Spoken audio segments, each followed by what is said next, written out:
Despite the plethora of evidence to the contrary, a progressive writer's most favourite thing on all the wide world is not actually to destroy your franchise or to ruin it for the fans. No. It gives them a chubby, no doubt about it, but no, their favourite thing in the whole wide world is to reach out their grubby little hands and grab the thing you love and go, mine now. That is their favourite thing, followed swiftly by turning around and looking you in the eyes and going, oh, what are you mad about? It was always this way. Which is now exactly what is happening, of course, with the Acolyte's introduction of Darth Plagueis in its final episode. And God willing, I do mean final episode, as Leslye Headland is also now thinking, I have done my most favourite thing, maybe I should move on to my second favourite thing, ruining things you like. As she sets her sights squarely on Yoda's little balding head, just waiting to fasten her hands around his tiny little neck and ring. As I guarantee you, she's gonna find some way to make Yoda the bad guy. Oh boy, but we're getting ahead of ourselves here. In all due likelihood, in all due probability and hopefulness, the Acolyte will never get a second season, and so the slowly rotting corpse of Yoda will not actually be dragged across your screen. If you're very, very lucky, that is, of course. Nor will we ever again see lightsabers changing color because of a woman being upset. But to return to the point, so Darth Plagueis is introduced. Now, Darth Plagueis is a pretty big name in the darker yore of yesteryears of canon Star Wars universes, where he is the reason why Anakin and Luke were in large part created as ways to re-establish balance to the Force, because Darth Plagueis had upset the balance in the direction of the dark side by attempting to pervert it, to create life. Well, all of his mysterious dark research, all of his weird and perverse experiments with the Force, none of those were his own ideas. He stole that from a coven of lesbian space witches. And I frankly don't need to add anything to that sentence.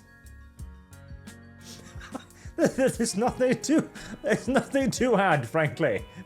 It's an idea so thoroughly idiotic, not just in terms of the storytelling of the universe, but in terms of the overall feel and flavor of the universe. You take one of the greatest, mysterious villains in the past. You take the guy who Palpatine turns to Anakin and goes like, let me tell you the tale of Darth Plagueis. And you snap his little neck. You reduce him to a copycat of a bunch of space witches. Also, Leslye Headland can take her name and stamp it onto Star Wars with all the violence, the vitriol, and the disgust that she can manage. And again, this is a pattern of behaviour. We can refer back to the female custodes nonsense, where first they take the thing and go, there were always female custodes, by looking at you and gaslighting you, which allows the useful idiots to go, oh, it's not that big of a change, guys, calm down. It's only a little thing. It doesn't go against the law or anything. Oh, dummy mommy. It's not a pattern of behavior or anything. And allows the paid shills to go, oh yeah, no, this is totally a really good thing. Even whilst defeating the premise in their own title. The custodians now count ladies among the ranks of 10,000s. I thought they'd always been them, but even the most progressive will look at this and go, yeah, this is obviously my politics at work, isn't it?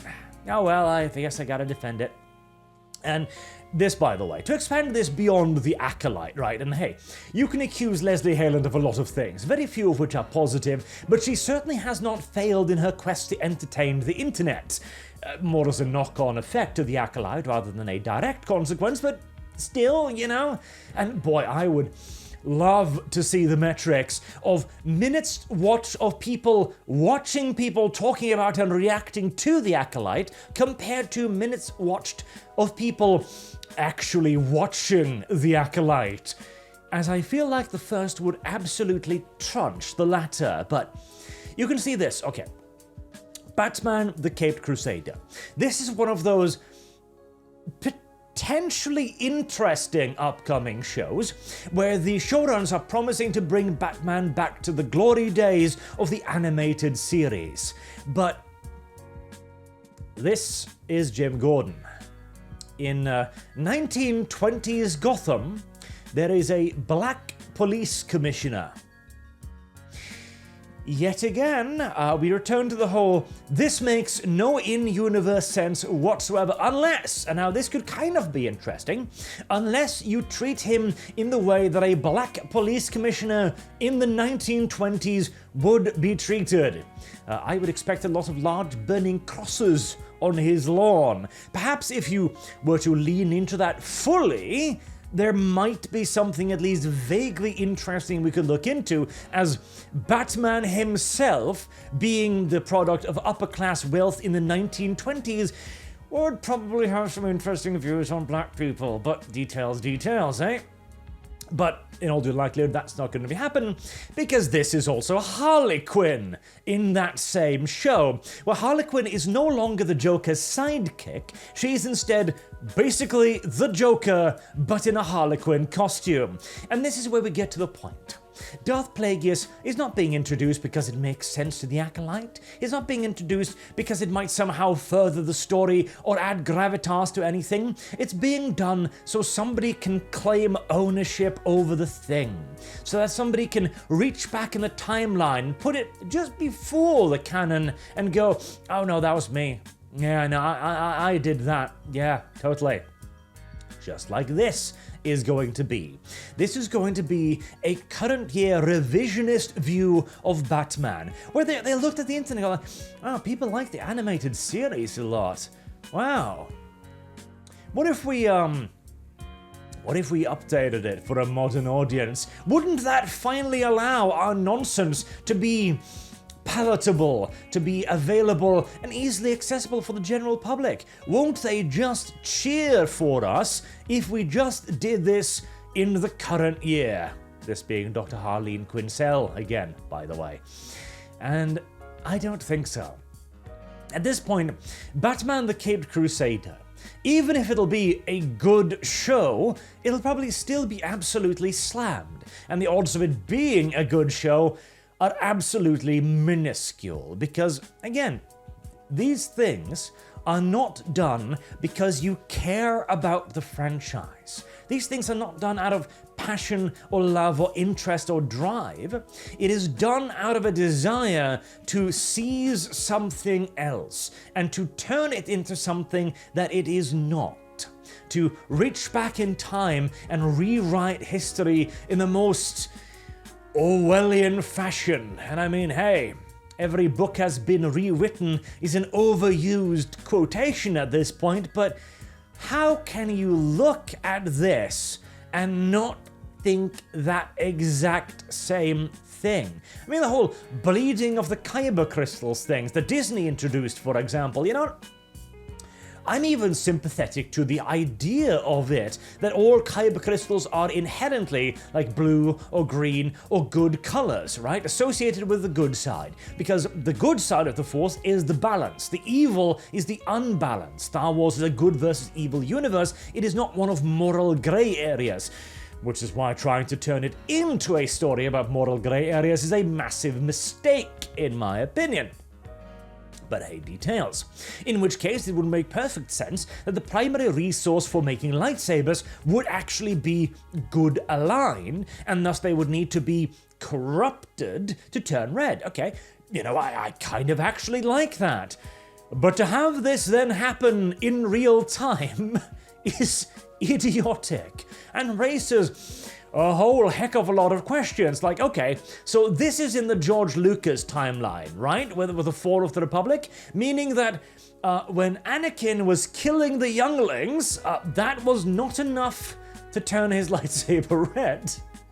But this chick having a female moment, oh, you know it. Those are enough of passionate emotions to make it happen. Yes, indeed. The only comfort is that this will, in all due likelihood, never get a second season.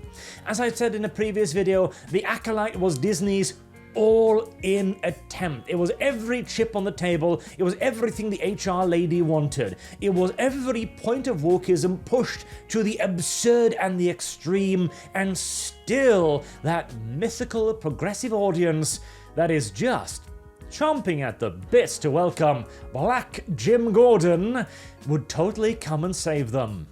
Just like I am sure it will totally come and save Batman the Caped Crusader. Let me just put it like this. This had better be the best piece of Batman entertainment ever created if you want someone to so much as glance in your general direction. So yeah, The Acolyte. Thank God it's done. Until next time, I've been Arch. Thank you all very much for watching, and I hope to see you all again soon. Have a good day.